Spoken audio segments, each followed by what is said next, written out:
Hey, Pastor Dan here from Dexter Gospel Church. Thanks for watching our 40th Proverbs Practical.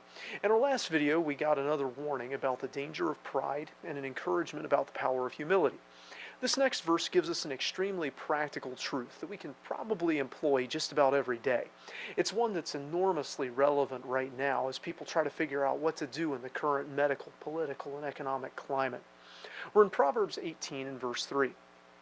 Verse 13. Proverbs 18:13 says, "He that answereth a matter before he heareth it, it is folly and shame unto him." This is urging us to slow down a little bit. Now that's a hard thing to do in our modern world with its fast food, 24-hour news cycle, quick quips, and hot takes. In the most narrow sense, answering a matter before you hear it is like cutting somebody off to answer them before they've even finished talking, answering something before you've heard it. As a judge, which the king is preparing his son to be, it's issuing a verdict before you've seen all the evidence and heard all the arguments. And on the large scale, it's making a decision or speaking about an issue before you have all the relevant facts that you can get. Now, I think this can actually link back to the previous verse, warning us about haughtiness of heart or pride. When you jump in and talk over people, refusing to hear what they have to say before demanding that they listen to what you have to say, there's usually a definite element of pride there. It assumes that what you have to say or who you are is more important than who they are or what they have to say. It assumes that you know what they're going to say before they even say it.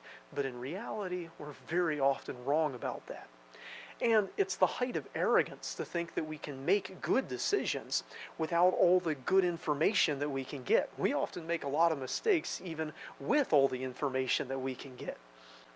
So let's slow down. Let's check out both sides, listen to all the arguments, examine all the evidence available before we jump to a conclusion. Now, this doesn't mean dithering indecisively forever, wavering about and never making a decision, but it does mean listening to the people involved, getting all the relevant information we can, and so on. We should, in the terms of James, be swift to hear and slow to speak.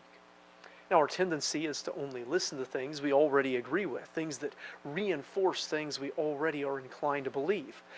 But if we don't listen to the other side before we speak, before we judge, before we act, then that is folly and shame to us. It's foolish, that's folly, and it will bring us to shame.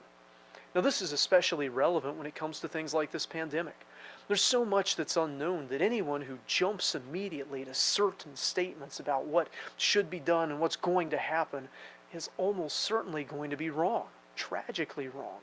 Certainly, plans must be made, decisions have to be taken, but they must be made with the best information available, with an awareness of what we know and what we don't know, with the information of experts, medical, economic, social, and so on, and with the flexibility and humility to change as we learn new things, to continue to listen before we speak. Otherwise, we're answering a matter before we hear it. We're making a decision without the information we need to make the right decision. And the outcomes of that tend toward tragedy. So let's listen more than we speak. Let's make it a point to get the other side of the story, the perspective of the other person, the input from the expert. Let's not jump to conclusions in any setting, whether it's a relationship or society, and let's be even slower to speak and make statements. Those who speak before they listen show themselves to be shameful fools. I hope this video was a help to you. If so, make sure you hit like and subscribe to our channel for more like it. Share it with others. We'd love to hear from you in the comments with examples and questions. Until next time, I hope you stay well and speak wisely.